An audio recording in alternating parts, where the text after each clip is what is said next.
I'm here in the garden. It's mid-May and I'm looking at the cherry trees. So earlier in the season, before the blooming happened, I fertilized with some bone meal and some manure, put a bit of fresh soil around, and I added a bit of soil acidifier to the base of the cherry tree in the soil, because cherry trees like a slightly acidic soil, not as acidic as camellia or hydrangea or anything, but they do like a bit of acid to the soil. So I added a bit of soil acidifier.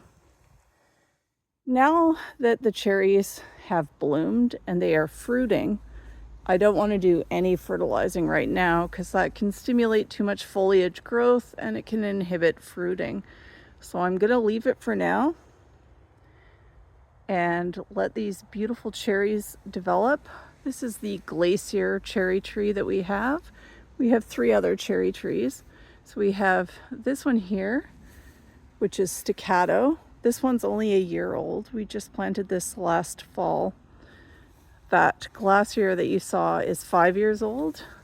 This little bing here is 5 years old. It's doing really well.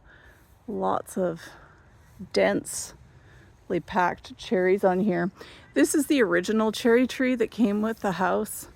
It's had a bit of a rough time over the years. We've had to prune it back quite a lot, and it looks like it's being eaten by something.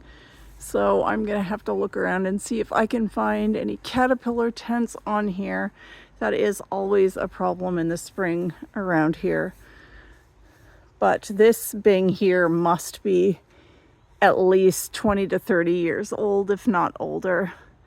And we've pruned it back a lot, and it's having more fruiting this year than it has in previous years, but it's still definitely not as densely packed with fruits as the other 3 cherry trees, which are younger.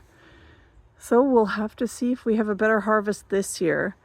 Last year was not great because we had a weird winter, and then there were a lot of winds that happened around the time of the fruiting. So we had a lot of the cherries falling off. But so far, so good. It seems to be a better year, so let's hope we have more fruit this year. Stay tuned.